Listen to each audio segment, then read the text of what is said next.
السلام عليكم ورحمة الله تعالى وبركاته. مرحبا بكم معايا في فيديو جديد. اليوم ان شاء الله غادي نوجد معكم بسطيلة بالحوت اللي كتجي بنينة ورائعة بشهادة جميع اللي ذاقوها عندي. غادي نشاركها معكم بطريقة مبسطة حتى البنات المبتدئات غادي تجيهم سهلة في التحضير، وانا متأكدة انها غتنال الاعجاب ديالكم. ما نطولش عليكم، نخليكم مع المقادير والطريقة.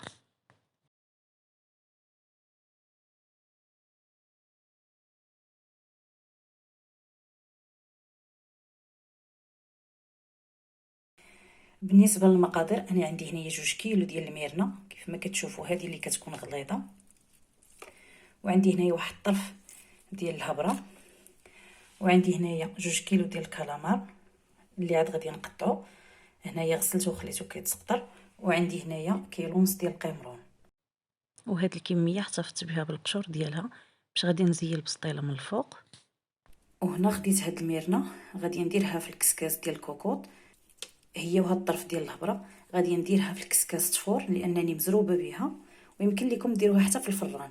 المهم لانني انا مزروبه كيف ما قلت لكم، غادي نديرها واحد 5 دقائق تصفر عليها الكوكوط، وغادي نخرجها كنحيد ليها هاد القشره الفوقانيه وكنحتفظ بالهبره. من بعد ما غندير هادي تفور غادي ناخذ الكالامار غادي نقطعو وغادي نرجع معكم. وهذه هي الميرنه من بعد ما دازت 5 دقائق عليها في الكوكوط. انا حليت عليها دابا وكيكون سهل علينا اننا نحيدوا ليها القشره ديالها كيف ما كتشوفوا معايا، وهي باقا سخونه. دابا غادي نديرها فواحد الطبسيل وغادي نحيد لها القشره ديالها وغادي نقيها من الشوك. وهذه هي الميرنه كيف ما كتشوفوا معايا من بعد ما نقيناها، وضروري انكم تنقيوها وهي سخونه باش دغيا كتحيد لها ديك القشره ديالها. كنقيوها من الشوك، وهذا هو الهبره اللي حيدنا ديال الحوت حتى هي. المهم انا غادي نكملوا هنايا في التنقيه.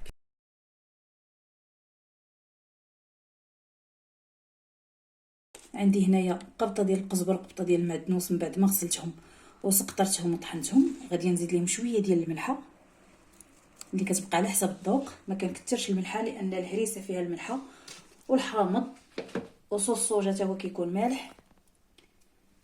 المهم هنايا غادي نزيد واحد الحامضه مصيره اللي قطعتها هكا قطع صغيره، واحد راس ديال الثومه،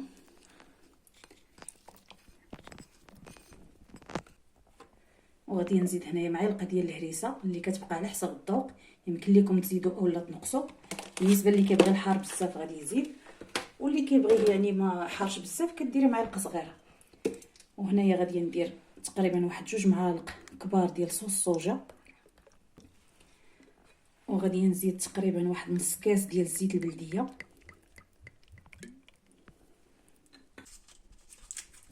غادي نزيد هنايا واحد 2 ضمات ديال الحوت، كندير 2. وهنا غادي ندير واحد المعلقه صغيره مع عمراش ديال البزار، ومعلقه صغيره عامره ديال الخرقوم، وواحد المعلقه صغيره عامره مزيان ديال التحميره، وغادي ندير نص معلقه ديال الكمون، ومعلقه صغيره عامره ديال سكينجبير.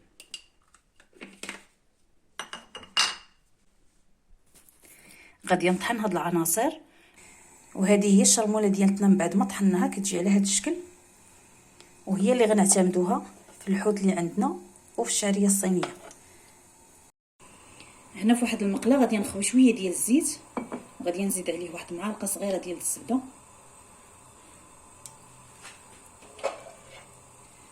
نخليها حتى كتذوب. من بعد ما درت لينا الزبده غادي نزيد القمرون اللي عندي،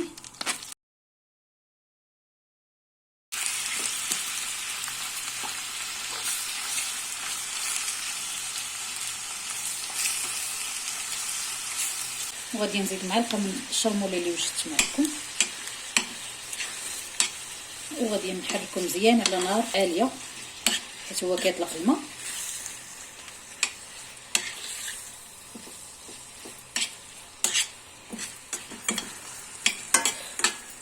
من بعد ما طاب القمرون غادي نحيدو، وغادي ندير الكالامار في بلاصتو يعني في نفس المقله بلا ما كنغسلها، وكنحطو في شي شبيكه كيتسقطر اولا الصفاي. وهنا غادي نزيد شويه ديال الزيت يعني في نفس المقله، وغادي نزيد الكالامار ديالو من بعد ما قطعته.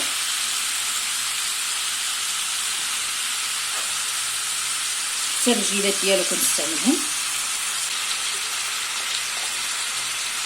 حتى هما. غادي نزيد واحد معلقه كبيره كيف ما كتشوفوا معايا من ديك الشرموله.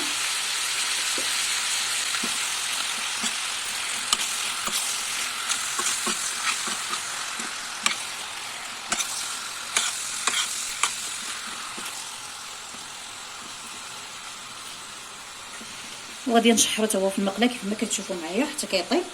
وغادي نديرو حتى هو فشي شبيكه ولا في الصفاي حتى كيتسقطر من داك الماء اللي كيكون فيه، باش ما كتقطعش لنا الورقه ملي كنكونوا نمونطيو فيها.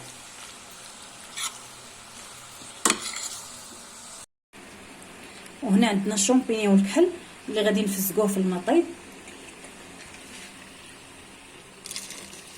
غادي نخوي عليه الماء طيب وغادي نخليه يترقد. وهنايا خديت القشور ديال القمرون درتهم فواحد الكاميله ودرت عليهم الماء وخليتهم حتى غلاو. غادي نصفيهم وغادي نرقد هذاك الماء، غنرقد فيه الشعريه الصينيه هكا باش كتنكه لينا وكتجي بنينه. من بعد ما صفينا القشور ديال الكروفيت غادي نرقد فيهم الشعريه الصينيه كيف ما قلت لكم، وغادي نخليه واحد 10 دقائق.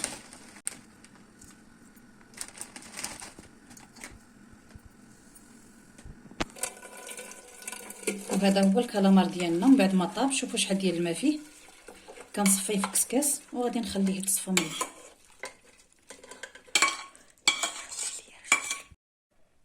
وهنا غادي ناخذ واحد المعلقه ديال الشرموله وغادي نسرحو هكا عليهم باش حتى هو كياخذ ديك البنه ديال الشرموله معانا.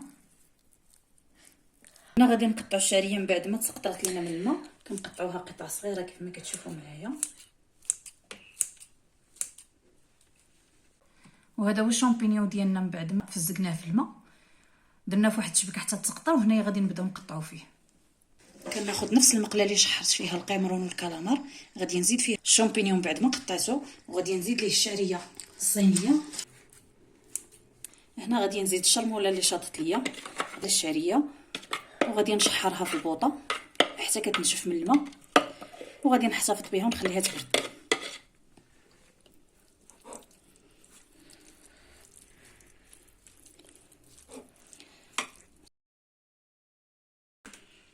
وهذه هي الحشوه ديالتنا من بعد ما نشفات من الماء. غادي نحتفظوا بها حتى كتبرد، وغادي نمونطي معكم البسطيله ديالتنا. هنايا عندنا الزيت اللي درنا فيه واحد المعلقه كبيره ديال التحميره. غادي ناخذ الورقه وغادي نبدا ندهن فيها هكا كيف ما كتشوفوا معايا.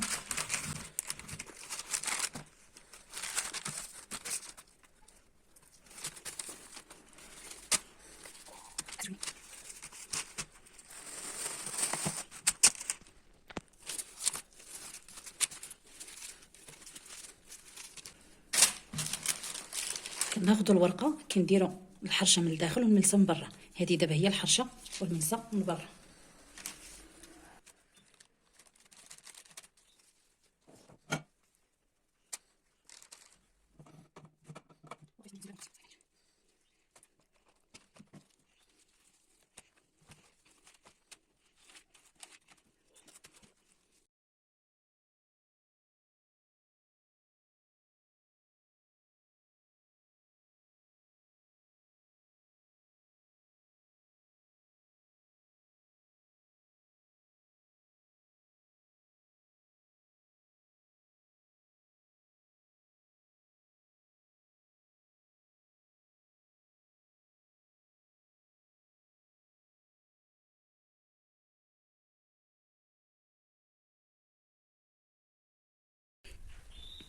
هنا غادي نديروا الشعريه ديالتنا كيف ما كتشوفوا معايا.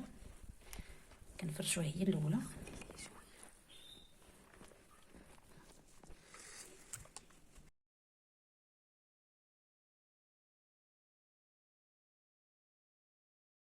من بعد ما درنا الشعريه غادي ندير فوقها واحد شويه ديال الفرماج محكوك.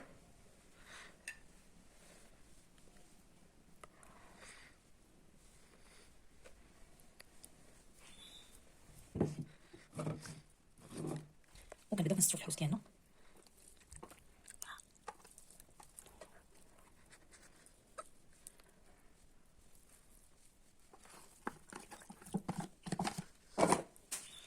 غادي نستشفوه طريفات هكا. كنحاولوا اننا ندوروه البسطيله كلها باش كلها كتجي فيها الحوت، ماشي بلاصه كيجي فيها الحوت وبلاصه لا. كنحاولوا نوزعوه.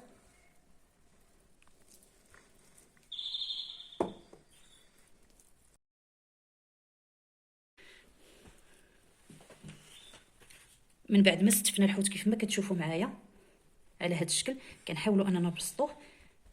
غادي نزيد الكالامار، غادي نوزعو حتى هو على البسطيله كامله كيف ما قلت لكم باش كتجي معمره معانا.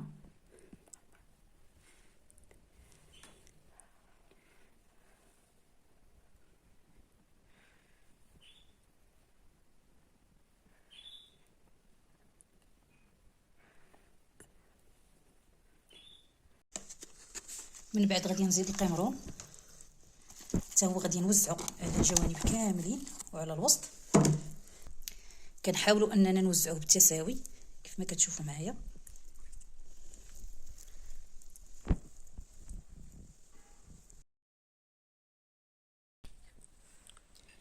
وهنايا غادي نرش بشويه ديال الفرماج من الفوق، وغادي نجمعوا البسطيله ديالتنا كيف ما غادي تشوفوا معايا.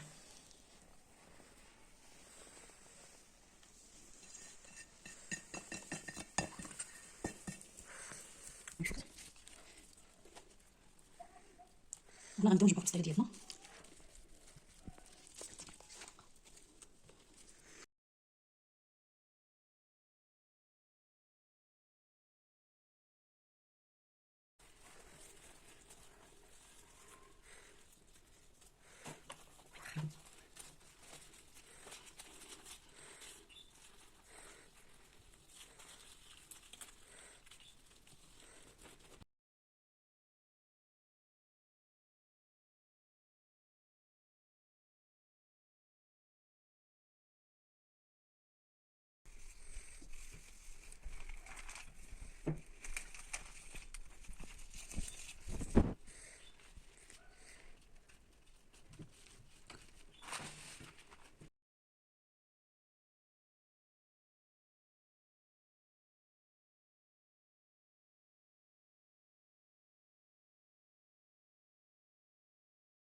كنحاولوا اننا نضغطوا عليها هكا باش كتكتل الشكل ديالها. ودابا غادي ناخذ واحد البيضه اللي غادي نخلطها بواحد شويه ديال صوص الصوجا وغادي ندوز عليها من الفوق. وهنا غادي ندوز عليها واحد شويه ديال البيض باش كتشد لينا هذيك الورقه، وحتى اللون ديالها كيجي محمر وزوين، يعني كيجي موحد في اللون ديالو، وكتثبت لينا حتى الورقه ما كتبقاش تحل.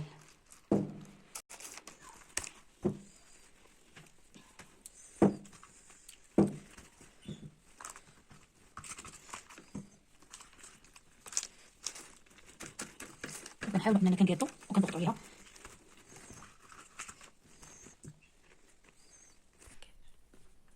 وهنا كنثقبها باش ما كتفركعش كيف ما كتشوفوا معايا، وغادي ندخلها للفران. كطيب على عافيه مهيله، وكيكون الفران سخون مزيان. كنقصوا ليه وكنخليوها كطيب باش كتجينا محمره من الفوق ومن التحت. الا جهدتوا عليها الفران ها كتجي محمره من الفوق، ولكن الورقه كتبقى خضراء من التحت.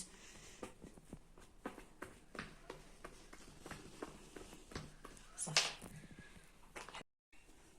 وهذه هي البسطيله ديالتنا. من بعد ما خرجناها غادي نزين الجناب ديالها بالخص كيف ما غتشوفوا معايا.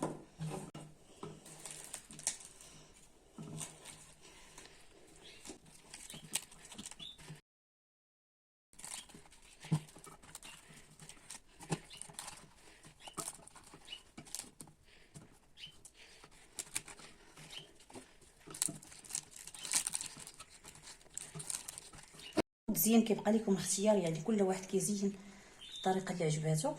غنشارك معكم التزيين اللي درت ليها.